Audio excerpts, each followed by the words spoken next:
ابو رجا بصری نے بیان کیا، ان سے سمرہ بن جندب رضی اللہ عنہ نے کہ نبی کریم صلی اللہ علیہ وسلم نے فرمایا، رات خواب میں نے 2 آدمی دیکھے، وہ دونوں میرے پاس آئے اور مجھے بیت المقدس میں لے گئے۔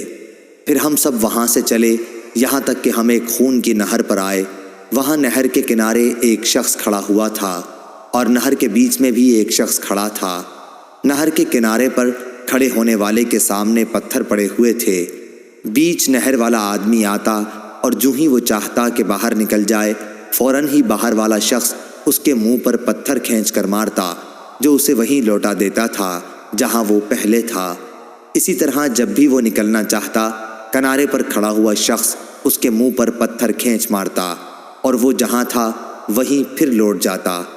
میں نے اپنے ساتھیوں سے جو فرشتے تھے پوچھا کہ یہ کیا ہے، تو انہوں نے اس کا جواب دیا کہ نہر میں تم نے جس شخص کو دیکھا وہ سود کھانے والا انسان ہے۔ صحیح بخاری حدیث نمبر 2085۔